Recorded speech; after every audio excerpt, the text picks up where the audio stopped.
নমস্কার দর্শক, সংবাদ আবির্ভাবের গুরুত্বপূর্ণ সংবাদে আপনাদের সকলকে স্বাগত।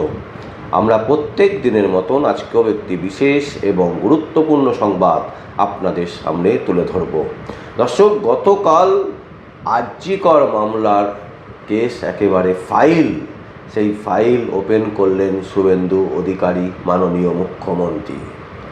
একেবারে দাবাং মুখ্যমন্ত্রী হিসাবে কিন্তু তিনি প্রতিষ্ঠা পেলেন।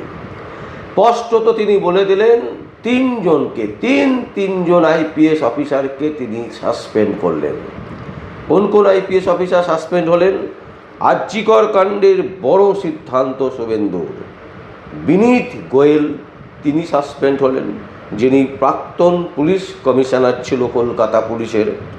দ্বিতীয় হচ্ছে ইন্দিরা মুখোপাধ্যায়, প্রাক্তন ডিআইজি দক্ষিণবঙ্গ। অভিষেক গুপ্ত, প্রাক্তন ডিআইজি হেডকোয়ার্টার। এই তিনজনকে সাসপেন্ড করলেন শুভেন্দু অধিকারী। শুভেন্দু অধিকারী কোন কারণে সাসপেন্ড করলেন এই তিনজনকে?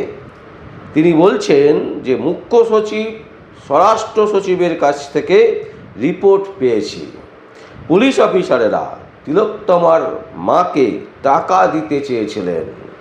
নির্যাতিতার পরিবারকে এইভাবে টাকা দিতে যাওয়ার অভিযোগে আমরা এই তিনজনকে সাসপেন্ড করছি।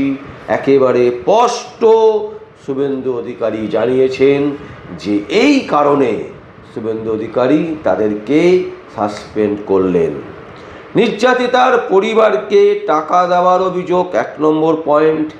2 নম্বর পয়েন্ট হচ্ছে পদমর্যাদার অপব্যবহার ও কর্তব্যের অবহেলার অভিযোগ।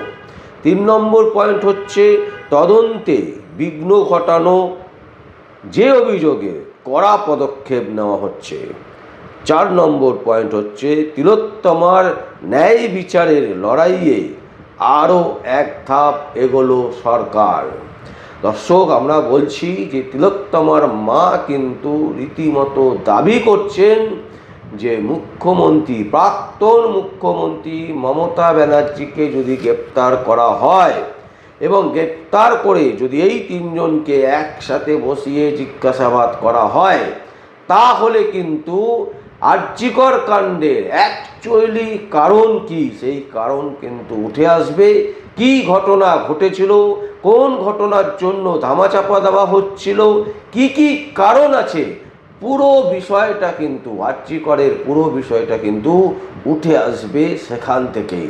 তাই সরাসরি নির্যাতিতার মা, বর্তমানে তিনি একজন বিধায়ক, তিনি দাবি তুলেছেন যে প্রাক্তন মুখ্যমন্ত্রী মমতা ব্যানার্জিকে অবিলম্বে গ্রেপ্তার করা হোক। তিনি এও বলেছেন যে রাজ্যের নবনির্বাচিত মুখ্যমন্ত্রী শুভেন্দু অধিকারী যেভাবে একেবারে একদিনের মধ্যে তিনজন আইপিএস অফিসারকে সাসপেন্ড করেছেন, তাতে করে তিনি ভরসা পাচ্ছেন, তিনি আশা করছেন যে তার মেয়ের বিচার তিনি পাবেন। এবং এটাই কিন্তু স্পষ্ট হয়ে উঠছে মুখ্যমন্ত্রী মমতা ব্যানার্জি, প্রাক্তন মুখ্যমন্ত্রী মমতা ব্যানার্জি যেই মুহূর্তে গ্রেপ্তার হবেন, সেই মুহূর্তেই কিন্তু আমরা জেনে যাব যে রাজ্যের আরজিকর কাণ্ড, এত বড় একটা কাণ্ড ঘটেছিল, যে কাণ্ড ধামাচাপা দেওয়ার জন্য মূল মাস্টার মাইন্ড ছিলেন হচ্ছে প্রাক্তন মুখ্যমন্ত্রী মমতা ব্যানার্জি, এবং তাকে সাথ দিয়েছিলেন বিনীত গোয়েল, ইন্দিরা মুখোপাধ্যায়, অভিষেক গুপ্ত। এই 4 জনকে একসাথে যদি জেরা করা যায়, তাহলে কিন্তু আরজিকর কাণ্ডের মূল যে কাণ্ড, সেই কাণ্ড কিন্তু অ্যাকচুয়ালি কারণ কি ঘটেছিল সেদিনকে, সমস্ত ঘটনাই কিন্তু চলে আসবে সাধারণ মানুষের কাছে। দর্শক, আমরা একটা জিনিস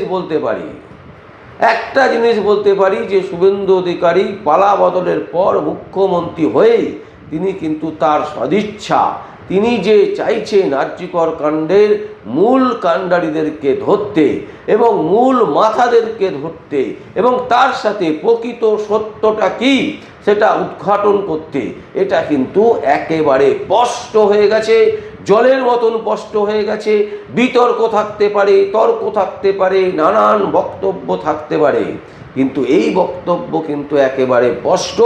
এবং শোনা যাচ্ছে একটি বিশেষ সূত্র দাবি করছে যে শুভেন্দু অধিকারী মাননীয় মুখ্যমন্ত্রী তিনি কিন্তু খুব তাড়াতাড়ি সিগন্যাল দেবেন প্রাক্তন মুখ্যমন্ত্রী মমতা ব্যানার্জিকে জিজ্ঞাসাবাদের জন্য এবং তাকে গ্রেপ্তারের জন্য।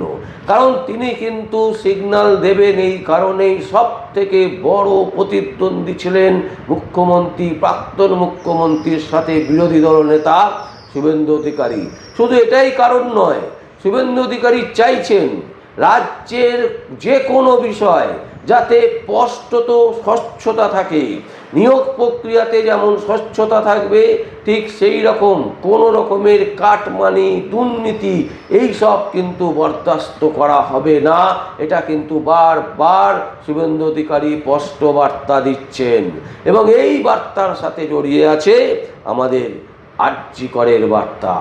আরজি কর কাণ্ডে 3 জন আইপিএস অফিসারকে সাসপেন্ড করে দিয়ে তিনি একটা জিনিস বুঝিয়ে দিয়েছেন যে পুলিশের যত বড়ই মাথা হোক না কেন, যদি সে কাজ না করে, যদি তার বিরুদ্ধে কোনো অভিযোগ আসে, তাহলে কিন্তু তাকে রেহাত করা হবে না। এখান থেকেই কিন্তু বাংলার মানুষের আশা জাগছে। বাংলার মানুষ কিন্তু এখন বুঝতে পারছে যে আমাদের যে মুখ্যমন্ত্রী, যাকে আমরা দুহাত ভরে যে সরকারকে আমরা নিয়ে এসেছি, সেই সরকার কিন্তু কাজে মগ্ন, কাজ করতে চাইছে। কাজে কোথাও গাফিলতি, কাজে কোথাও খামতি, কাজে কোথাও অবসাদ হয়ে যাওয়া কোনো রকমের জিনিস বরদাস্ত করা হবে না। কাজকে প্রাধান্য দিতে হবে। কোনো বাংলার যে আমি বিজেপি করি, আমি ফ্যাসিলিটি পাবো, বা আমি বিজেপি করে মেরে দিয়ে চলে গেলাম, আমি ছাড় পেয়ে যাব, এই জিনিস হবে না। দলমত নির্বিশেষে প্রত্যেককে যেমন যেমন সার্ভিস দেওয়া দরকার রাজ্যের নিয়ম অনুযায়ী, সেই সার্ভিস সাধারণ মানুষ পাবে এবং বাধ্য থাকবে যারা সার্ভিস দেন তারা। এটাই কিন্তু বাংলার মানুষের জয়। এখন পর্যন্ত আমরা যেটা খবর পাচ্ছি যে খুব তাড়াতাড়ি মুখ্যমন্ত্রীর বিরুদ্ধে কিন্তু, প্রাক্তন মুখ্যমন্ত্রীর বিরুদ্ধে কিন্তু সিগন্যাল দেবেন তাকে জিজ্ঞাসাবাদ করার জন্য এবং তাকে হেফাজতে নেওয়ার জন্য।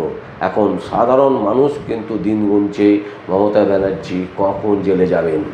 তবে দর্শক, আমরা মনে করছি 3টে কারণ, যে কারণে মমতা ব্যানার্জি প্রাক্তন মুখ্যমন্ত্রী তার জেল যাত্রা নিশ্চিত হতে চলেছে। প্রথম কারণ হচ্ছে সারদা মামলার সবথেকে বড় সাক্ষী হচ্ছে কুণাল ঘোষ। দ্বিতীয় হচ্ছে শিক্ষাক্ষেত্রে যেভাবে দুর্নীতি হয়েছে, সেই দুর্নীতিতে আষ্টে পৃষ্ঠে তার নাম জড়িয়েছে। তৃতীয় কারণ অবশ্যই আরজি কর। এই 3 কারণের জন্যই মমতা ব্যানার্জির জেল যাত্রা নিশ্চিত এবং খুব তাড়াতাড়ি তিনি জেলে যাবেন, এটা একেবারে পরিষ্কার। দর্শক, আমরা এই সংবাদ আপনাদের সামনে তুলে ধরলাম। যদি আপনাদের কোনো বক্তব্য থাকে, কোনো কমেন্টস থাকে, অবশ্যই আপনারা কমেন্ট বক্সে কমেন্ট করবেন। আর দেখতে থাকুন পরবর্তী সংবাদ আবির্ভাবে।